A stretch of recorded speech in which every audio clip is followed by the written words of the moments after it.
Jadi 7.554 seperempat triliun, dan ini hampir 3 kali lipat dari utang warisan SBY yang kurang lebih 2.600 triliun. Jadi luar biasa peningkatannya 3 kali lipat, nggak tanggung-tanggung ini pemerintahan ya. Tetapi kalau kita hitungannya utang toh, maka pemerintahan sekarang dalam tanda kutip sukses membuat rekor fantastis, menjadikan utang itu hampir 3 kali lipat. Ya kurang dari 3 kali lipat. 2.600, 3 kali lipatnya berarti 7,8, sekarang 7,5. Kalau indikatornya utang ya, pemerintah sekarang bukan berhasil mengurangi utang tetapi menambah utang hampir 3 kali lipat, dan bisa jadi tercapai 3 kali lipat itu kalau kita lihat tren utang ya. Kalau misalnya sebulan itu mencapai 30, maka 12 bulan kan menjadi 360. Jadi kalau 360 ya ditambah sekarang 75 maka 78. Jadi sampai akhir tahun ya, sampai ya katakanlah Oktober, itu bisa jadi utang pemerintah itu 3 kali lipat, benar-benar 3 kali lipat jadinya dibandingkan utang pemerintahan Presiden SBY ya.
Assalamualaikum warahmatullahi wabarakatuh, Sobat RH sekalian.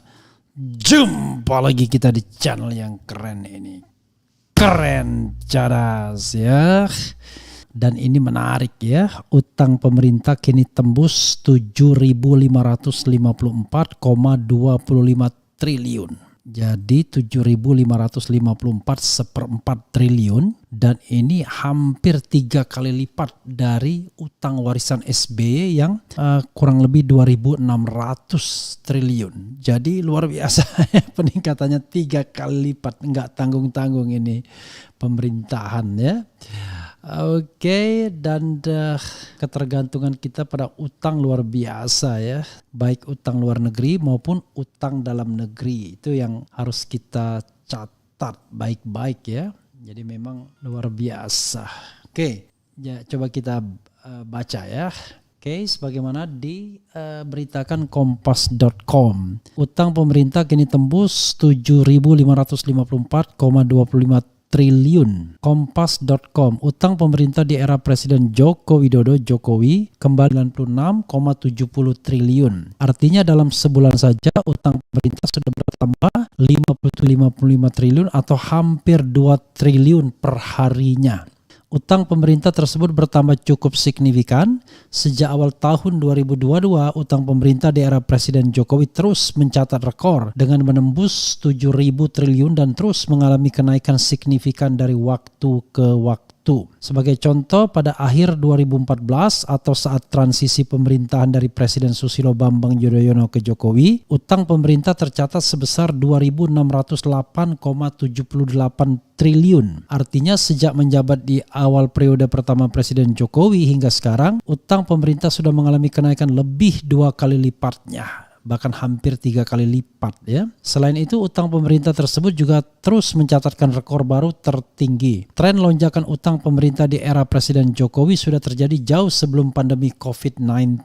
Dengan bertambahnya utang pemerintah, rasio utang terhadap produk domestik bruto (PDB) atau GDP ya, juga otomatis mengalami kenaikan. Pada akhir November 2022, rasio utang terhadap PDB adalah 38,65%. Jadi sobat era sekalian, Artinya PDB kita kurang lebih kalau dikalikan 7 ya kira-kira PDB kita itu 2000 ya. 2000 lebih 2100 2022 triliun ya. Sesuai Undang-Undang Keuangan Negara, rasio utang terhadap PDB yang harus dijaga dan tidak boleh melebihi batas, yakni tidak boleh lebih dari 60%. Saat ini rasio utang Indonesia terhadap PDB berada di kisaran 40% yang diklaim pemerintah masih dalam batas wajar dan aman. Utang pemerintah Indonesia paling besar dikontribusi dari penerbitan surat berharga negara SBN dengan rincian SBN domestik yaitu sebesar 5.297,83 triliun dan SBN dalam bentuk valuta asing falas sebesar 1.400,02 triliun. Kemudian baik SBN domestik maupun vakas ya valuta asing masing-masing terbagi menjadi dua, yakni dalam surat utang negara SUN dan surat berharga syariah negara SBSN. Utang pemerintah lainnya bersumber dari pinjaman yakni sebesar 856,42 triliun meliputi pinjaman dalam negeri sebesar 17,52 triliun dan pinjaman luar negeri sebesar 838,90 triliun ya surat utang dan pinjaman. Jadi pinjaman berimbang ya dalam negeri dan luar negeri. Oh tidak, dalam negeri cuma 17,52 triliun dan pinjaman luar negeri yang banyak ya 838,90 triliun. Apabila dirinci lagi pinjaman luar negeri itu terdiri dari pinjaman bilateral yaitu 278,06 triliun, pinjaman multilateral 510,35 triliun dan commercial banks 50,49 triliun. Lonjakan utang pemerintah di dua periode Jokowi. Di akhir tahun 2014 atau masa peralihan dari pemerintahan Presiden Susilo Bambang Yudhoyono menuju pemerintahan Presiden Jokowi, jumlah utang pemerintah tercatat sebesar 2.608,78 triliun dengan rasio utang terhadap PDB sebesar 24,7%. Utang pemerintah di Presiden Jokowi memang terus mengalami kenaikan baik di periode pertama maupun periode kedua pemerintahannya. Artinya lonjakan utang memang sudah terjadi jauh sebelum pandemi COVID-19.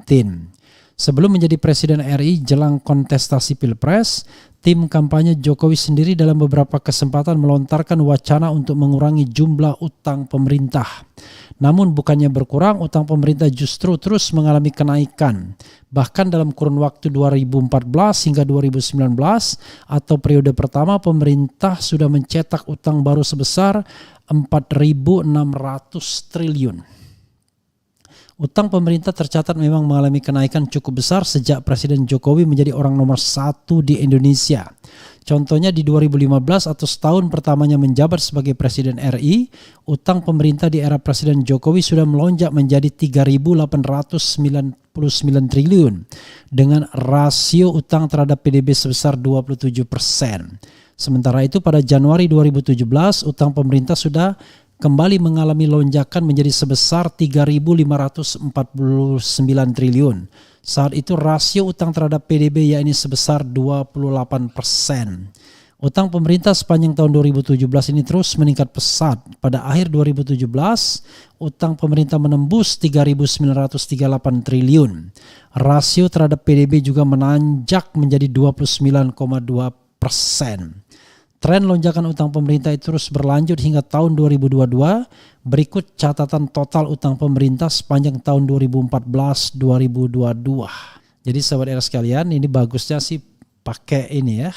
Cuma mudah-mudahan bisa di screenshot atau pakai tabel. Tetapi kalaupun tidak ya paling tidak dibacakan ya. Jadi 2014 itu masa akhir pemerintahan SBY 2.608,78 triliun. Kemudian 2015 jadi 3.165,13 triliun. 2016 jadi 3.706,52 triliun. Kemudian 2017 jadi 3.938,70 triliun. 2018 menjadi 4.418,30 triliun. 2019 menjadi 4.779,28 triliun, 2020 menjadi 6.074,56 triliun, 2021 6.908,87 triliun dan 2022 sampai per November ya 7.554,25 triliun. Jadi kalau sampai 7,8 triliun berarti 3 kali lipat jadinya ya. Jadi kalau utangnya 1 triliun per hari berarti akan menambah kira-kira 30 triliun lagi jadinya ya. Kalau menambah 30 triliun lagi ya kira-kira menjadi 7.584 ya, hampir 3 kali lipat. Tetap ya. Ya, sahabat era sekalian, itu tadi soal utang pemerintah. Harus jelas ya.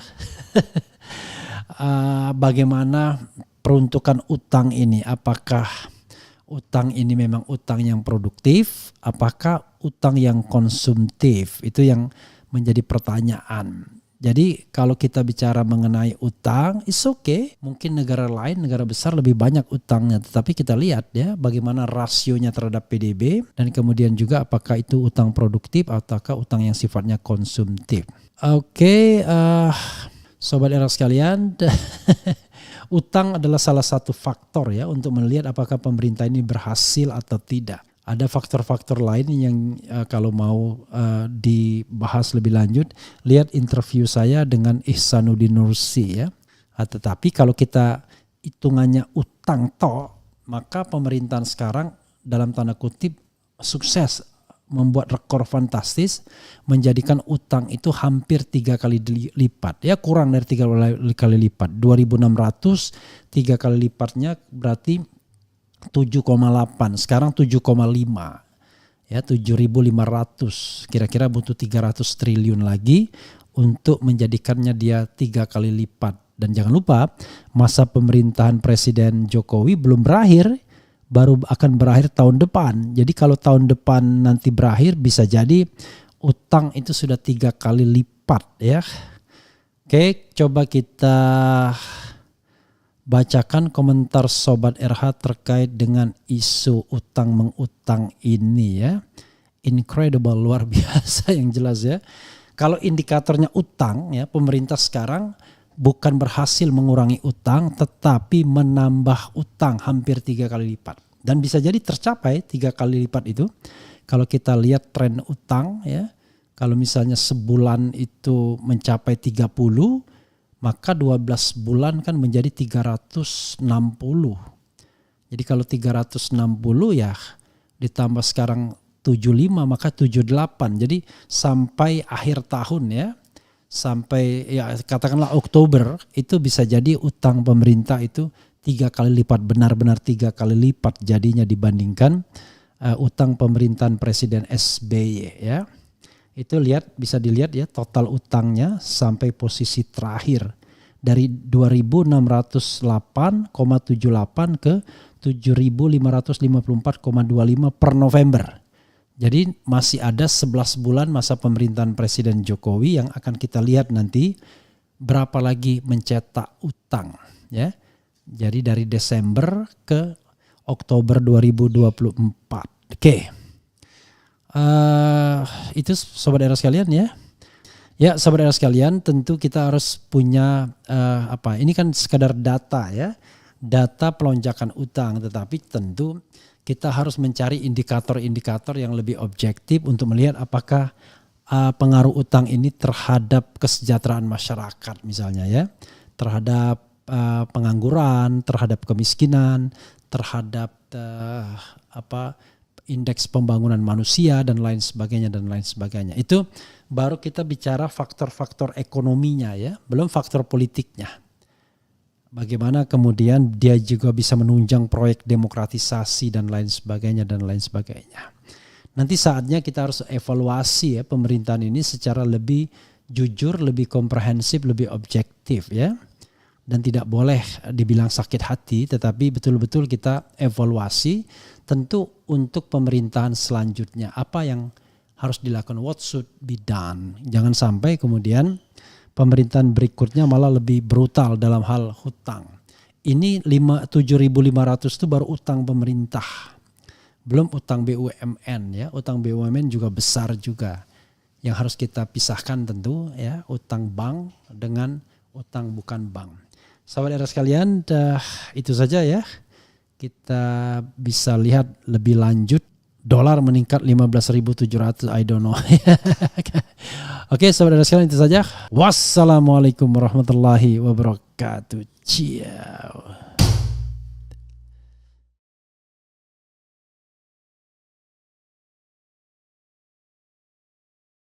Assalamualaikum warahmatullahi wabarakatuh. Sobat RH sekalian, jumpa lagi kita di channel yang keren ini. Keren cadas ya sobat semuanya. Jadi sobat semuanya, kita mulai dengan isu yang ngeri-ngeri sedap, yaitu soal utang, di mana pemerintah sudah ingin menarik utang kembali ya, itu sebanyak ratusan triliun, yang artinya utang kita akan bertambah sehari lebih dari 1 triliun, bahkan 2 triliun per hari. Kalau 365 ya 700-an, jadi hampir 2 triliun per hari.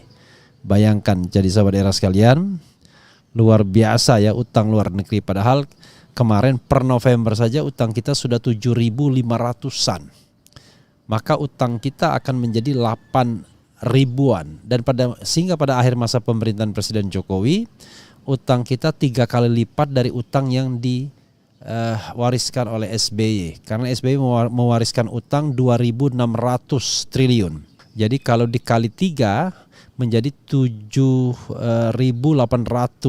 Nah ini dengan penambahan utang atau rencana penarikan utang sekitar 600-an triliun ini, maka utang Indonesia akan menjadi lebih dari 8.000 triliun. Jadi sahabat era sekalian, saya tidak tahu ya, apakah ini yang dimaksud dengan achievement dari pemerintahan Presiden Jokowi. Sebagaimana diberitakan oleh kumparan.com, masuk 2023, pemerintah bakal tarik utang baru 696 triliun. Bayangkan ya, sehari itu 365 hari kurang lebih. Kalau 696 triliun itu hampir 2 triliun per hari kita tarik utang. Luar biasa ya. Bayangkan kalau dibagi ke rakyat Indonesia, berapa rakyat Indonesia yang harus menanggung utang itu sobat era sekalian. Oke, kita coba lihat ya. Sebagaimana diberitakan oleh kumparan.com, pemerintah bakal menarik utang baru sebesar 696 triliun di tahun ini. Hal tersebut tercantum dalam laporan APBN 2023. Dalam laporan APBN 2023 yang diterima Kumparan kemarin ya, pembiayaan utang berfungsi untuk menutup defisit anggaran, membiayai pengeluaran pembiayaan seperti pembiayaan investasi, pemberian pinjaman, serta kewajiban penjaminan. Pemerintah memproyeksi kondisi perekonomian akan membaik sehingga pembiayaan utang di tahun depan akan mengalami penurunan. Pada tahun 2023 kondisi perekonomian diperkirakan semakin membaik. Hal ini diharapkan dapat mendorong perbaikan kinerja APBN sehingga defisit APBN dapat ditekan kembali dan pembiayaan utang semakin menurun, tulis Nota Keuangan dan RAPBN 2023. Adapun angka ini menurun jika dibandingkan dengan APBN 2022 yang sebesar 870,5 triliun maupun outlook di tahun ini yang 757,6 triliun. Jadi ada peningkatan hal yang positif ya.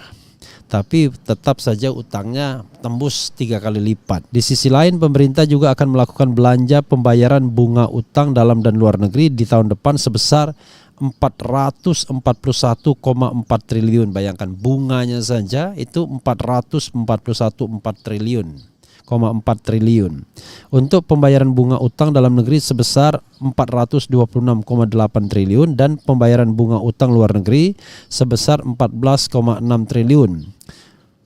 Utang baru untuk dukung pertumbuhan ekonomi. Perekonomian global masih dibayangi ketidakpastian, antara lain disebabkan konflik geopolitik Rusia-Ukraina yang berdampak pada kenaikan harga komoditas energi dan pangan, serta adanya supply disruption yang menimbulkan inflasi di berbagai negara. Selain itu, tren peningkatan suku bunga juga menjadi tantangan bagi pemerintah untuk memenuhi pembiayaan utang dengan biaya dan risiko yang terkendali. Pembiayaan utang juga diharapkan dapat mendukung tercapainya kebijakan tersebut melalui peran utang sebagai pengungkit pertumbuhan ekonomi. Dalam pengelolaan utang, pemerintah terus berkomitmen akan mengedepankan prinsip kehati-hatian. Bayangkan ya, kehati-hatian 3 kali lipat utangnya, menjaga agar selalu dalam koridor kesinambungan fiskal dan memperhatikan kerentanan resiko fiskal. Adanya batasan rasio utang 60% terhadap PDB dan batasan defisit APBN 3% terhadap PDB merupakan cerminan disiplin fiskal agar utang pemerintah tetap terkendali dan aman bagi keberlangsungan fiskal jangka panjang, tulis laporan tersebut. Ya, sahabat era sekalian, sekali lagi kita tidak tahu ya apakah memang betul 2023 perekonomian akan baik di tengah lesunya perekonomian global sebagaimana diproyeksikan oleh RAPBN atau nota keuangan ini, ataukah memang warning pemerintah sebelumnya yang mengatakan 2023 akan ada defisit dan lain sebagainya, itu yang betul. Mana yang betul ya? Kita serahkan kepada ekonom, tapi yang jelas kalau kita bicara mengenai utang, ya itulah salah satu achievement keberhasilan dalam tanda kutip pemerintahan Presiden Jokowi, yaitu menjadikan utang kita 3 kali lipat dibandingkan utang pemerintahan SBY ya. Utang pemerintahan SBY yang diwariskan sekitar 2.600, bisa ditampilkan thumbnailnya kembali ya. Sementara utang Presiden Jokowi saat ini sudah mencapai 7.500-an. Jadi untuk mencapai 7.800 itu sudah akan tercapai dengan penarikan utang yang 600-an ini diperkirakan. Sahabat semuanya, ini baru akhir 2023. Belum nanti 2024 di mana itu merupakan masa akhir pemerintahan Presiden Jokowi. Kita tidak tahu berapa banyak lagi utang yang akan ditarik dan akan menjadi beban bagi pemerintahan berikutnya. Jadi bunga utang itu saja sudah 440-an. Bayangkan ya, padahal APBN kita sekitar 2.800 saja. Jadi sobat semuanya 1/7% ya lebih itu hanya untuk membayar bunga utang dari APBN kita. Luar biasa ya.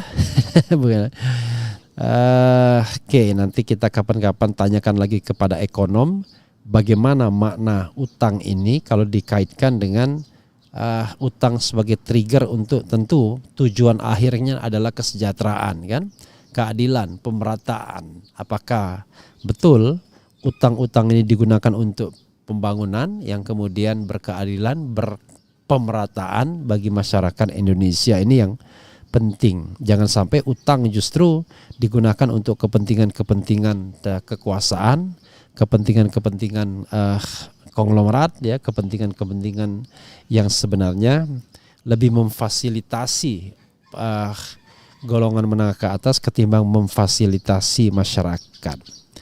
Jadi sahabat sekalian, itu saja ya. Faktanya koruptor sumringah dari utang dan oligarki gemuk-gemuk ya. Dengerin tuh Nenek Rani katanya ya. Jadi aneh sekali kalau kita bilang untuk pembangunan. Pembangunan itu iya harus, tapi manfaatnya seperti apa? Kalau nggak ada manfaatnya, tidak dirasakan pemerataannya, lalu buat apa pembangunan yang dibiayai oleh utang 3 kali lipat tersebut? Nah, tentu kita nanti lebih baik berdebat dengan ekonom. Di mana sesungguhnya kebocoran-kebocoran yang ada?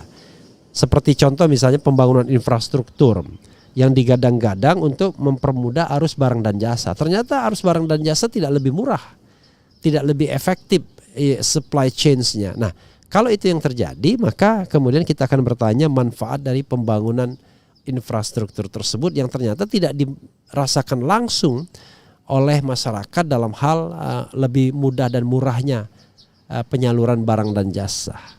Itu saja sahabat era sekalian, kita akan lanjutkan dengan tema isu berikutnya. Wassalamualaikum warahmatullahi wabarakatuh. Ciao.